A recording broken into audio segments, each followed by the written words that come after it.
concernant la crise de Chypre, quel message l'Union européenne est en train d'envoyer aux citoyens européens?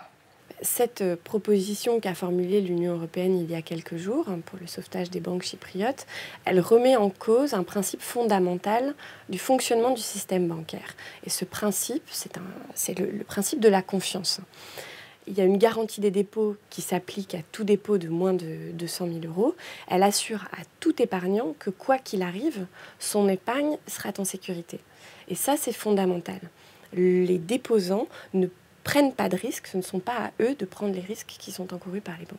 Ensuite, pour stabiliser le système bancaire, parce qu'il a besoin d'être stabilisé, parce que ces banques chypriotes ont des pertes à absorber, il faut faire appel aux investisseurs.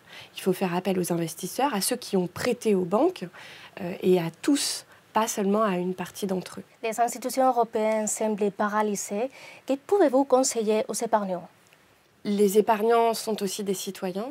Ils doivent exiger que les règles qui sont fixées au niveau européen soient appliquées. D'abord, la sécurité des dépôts, mais aussi exiger, parce qu'on voit que ça ne fonctionne pas, qu'il y ait une refonte profonde du secteur bancaire européen. Et quelles peuvent être les conséquences de cette paralysie sur les marchés internationaux? Ce qui est incroyable dans cette situation et qui est préoccupant, c'est qu'on a un pays qui est petit au niveau de l'Union européenne, alors certes qui a un secteur bancaire démesuré par rapport à sa taille, 7 fois son PIB, mais qui reste petit par rapport au reste de l'Union européenne. C'est moins de 1,5% du secteur bancaire européen, le secteur bancaire chypriote.